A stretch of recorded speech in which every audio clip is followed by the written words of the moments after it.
Hi hello అండి, అందరికీ good morning friends. అందరూ ఎలా ఉన్నారు? బాగున్నారా? నేను కూడా చాలా బాగున్నాను. ఈరోజు మనం రొయ్యలు ఫ్రై అయితే చేస్తున్నాము. లేట్ చేయకుండా వీడియోలోకి అయితే వెళ్ళిపోదామండి. మిక్సీ జార్ తీసుకొని ధనియాలు అయితే ఒక 2 స్పూన్ల నిండా ధనియాలు, జీలకర్ర ఒక స్పూన్ నిండా వేసుకుంటున్నాను. మిరియాలు కూడా ఒక 1/2 స్పూన్ వేసుకోండి. పచ్చివేనండి. ఈ మిక్సీ పట్టేసుకుందాం. ఫస్ట్ మిక్సీ పట్టేసిన తర్వాత వెల్లుల్లి అయితే 1.5 గడ్డ వెల్లుల్లి అయితే వేసుకొని స్కిన్తోనే వేసుకుంటున్నాను. మీకు స్కిన్తో ఇష్టం లేకపోతే స్కిన్ తీసి వేసేసుకోండి. ఇప్పుడైతే ఇట్లా మిక్సీ పట్టేసుకొని ఈ పొడి అయితే పక్కకు పెట్టేసుకుందాము. రొయ్యలు అయితే కేజీ రొయ్యలు తీసుకున్నాను నేను. కేజీ రొయ్యలు తీసుకుంటే 1/2 కేజీ అయితే వచ్చిద్ది మనకి. శుభ్రంగా నీట్గా చేసిన తర్వాత దీంట్లో మనకి నల్లగా పేగులాగా అయితే ఉండిద్దండి. అది కొంచెం కట్ చేసేసుకొని చక్కగా అది కూడా తీసేసుకుంటే మనకి స్మెల్ అనేది రాదు, నీట్గా అయితే ఉండిద్ది. టేస్ట్ కూడా చాలా బాగుండేది. లెమన్ అయితే ఒక అరచక్క లెమన్ పిండి వేసుకున్నాను.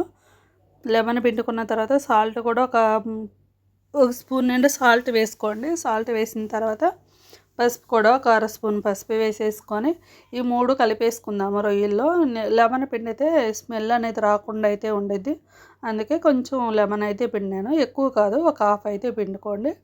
మొత్తం ఒకసారి అట్లా కలిపేసిన తర్వాత స్టవ్ మీద పెట్టేసేసి మూత పెట్టేద్దాము. మూత పెట్టేస్తే కొంచెం ఆవిరికి అనేది రొయ్యలు అనేవి మంచిగా ఉడుకుతాయి. అందులో రొయ్యల్లో నుంచి కూడా కొంచెం వాటర్ అనేది వస్తాయి మనకి. ఈ వాటర్ని అబ్జర్వ్ అయిపోయేదాకా మనం కుక్ చేసుకోవాలి. ఈ వాటర్ని ఇట్లా వాటర్ వచ్చిన తర్వాత మూత తీసేయండి. తర్వాత ఇట్లా మంచిగా ఫ్రై చేసుకున్న తర్వాత వాటర్ని ఇంకిపోయిన తర్వాత ఈ ముక్కలు అనేవి రొయ్యలు అనేవి తీసేసి ప్లేట్లోకి వేసుకుందాము. అదే గిన్నెలో కర్రీ అనేది ప్రిపేర్ చేద్దాము. ఇంక కడగనవసరం లేదు, దాంట్లోనే వేసుకొని చేయండి. టేస్ట్ చాలా బాగుండేది. కడిగితే ఆ టేస్ట్ అనేది రాదు మనకి. ఆయిల్ అయితే కాస్త ఎక్కువే పట్టేది. ఒక 4 టేబుల్ స్పూన్ నిండా ఆయిల్ అయితే వేసుకుందాము. ఆయిల్ వేసిన తర్వాత హోల్ గరం మసాలా అయితే వేసుకోవాలండి. కొంచెం కొంచెం వేసుకోవాలి. స్టార్ పువ్వు, అనాస పువ్వు, 2 ఇలాచి, 2 యాలక్క, 2 ఇలాచి, 2 లవంగాలు అయితే వేసుకుందాం. ఒక చిన్న ముక్క వచ్చి చెక్క కూడా వేసుకోండి. ఇవి కొంచెం ఫ్రై చేసుకున్న తర్వాత 2 ఆనియన్స్ అయితే వేసుకుంటున్నాను ఫ్రెండ్స్. సన్నగా అయితే కట్ చేసుకోండి ఆనియన్స్ అనేది. ఆనియన్స్ ఫ్రై అయ్యేదానికి కొంచెం సాల్ట్ అయితే వేసాను నేను. సాల్ట్ వేసిన తర్వాత మొత్తం ఇట్లా కలిపేసుకుందాం ఫ్రెండ్స్. ఆయిల్ అయితే కాస్త ఎక్కువే పట్టిద్ది మనకి. మూత పెట్టేసి మధ్య మధ్యలో కలుపుతూ అయితే మంచిగా ఫ్రై చేసేసుకోండి. ఇప్పుడైతే పచ్చిమిరపకాయలు అయితే ఒక 2 పచ్చిమిరపకాయలు అయితే వేసుకుంటున్నాను నేను. పచ్చిమిరపకాయలు వేసిన తర్వాత మొత్తం ఒకసారి కలిపేసేసి అల్లం వెల్లుల్లి పేస్ట్ అయితే 1 స్పూన్ వేసుకున్నాను ఫ్రెండ్స్. మరి ఎక్కువ కాదు, కొంచెం అంటే కొంచెమే వేసుకుంటున్నాను నేను.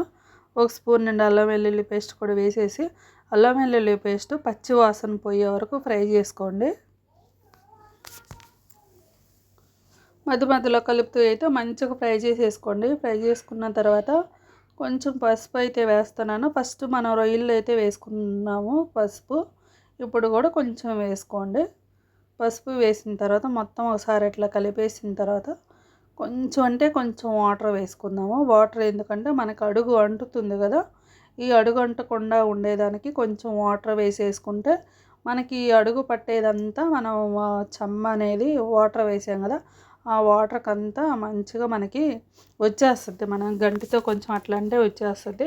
అదంతా వస్తే మనకి మంచిగా ఫ్రై అయ్యేది. కర్రీ కూడా చాలా బాగుండేది.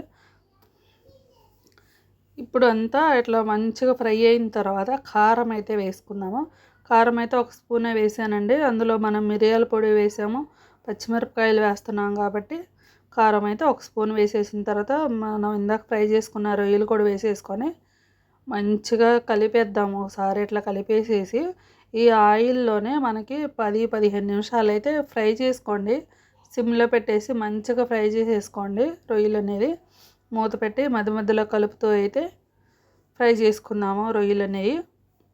చాలా బాగుండేది ఫ్రెండ్స్. ఒకసారి అయితే మీరు తప్పకుండా ట్రై చేయండి. ఒకసారి ఇట్లా ఆయిల్ పైకి తేలేటప్పుడు ఇందాక మనం దంచి పెట్టుకున్నాం కదా మసాలా అనేది, అది 1 స్పూన్ నిండా వేసుకోండి, సరిపోయిద్ది. ఎక్కువ కూడా అవసరం లేదు. 1 స్పూన్ నిండా వేసుకుంటే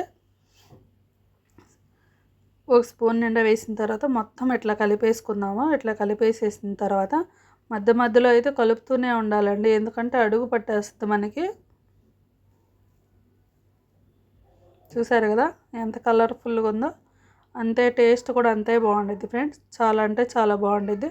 కొంచెం సాల్ట్ అయితే తగ్గినట్టు అనిపించింది నాకు. కొంచెం సాల్ట్ కూడా వేసేసుకొని మొత్తం ఒకసారి కలిపేద్దాము. కలిపేసేసి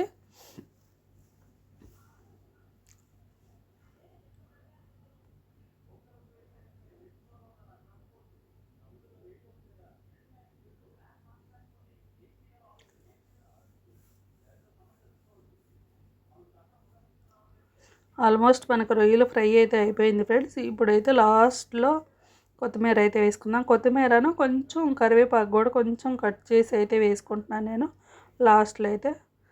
మన రొయ్యల ఫ్రై అయితే రెడీ అయిపోయింది ఫ్రెండ్స్. సర్వింగ్ బౌల్లోకి అయితే తీసేసుకుందాము. ఒకసారి తప్పకుండా ట్రై చేయండి. మన ఛానల్ ఎవరన్నా కొత్తగా చూస్తుంటే సబ్స్క్రైబ్ చేసుకోండి. ఇది విడిగా ఎట్లానే రైస్లోకి తినేయచ్చు, లేకపోతే పప్పుచారులోకి, రసంలోకి అట్లా కూడా తినొచ్చు. మనకి రైస్లో కూడా చక్కగా కలిసిద్దండి. చాలా అంటే చాలా బాగుండేది. తప్పకుండా ట్రై చేయండి. మన ఛానల్ ఎవరైనా కొత్తగా చూస్తుంటే సబ్స్క్రైబ్ చేసుకొని వీడియో అయితే లైక్ చేయండి ఫ్రెండ్స్. లైక్ చేస్తే ఏంటంటే నాకు ఎక్కువ రీచ్ అయ్యిద్ది వీడియో అనేది. అంతేకాని ఆ వీడియో వల్ల నాకేం డబ్బులు అట్లాంటివి ఏం రావు. వీడియో అయితే లైక్ చేయండి. వీడియో అయితే ఎంతటితో ఎండ్ చేస్తున్నాను ఫ్రెండ్స్. అందరికీ బాయ్ అండి.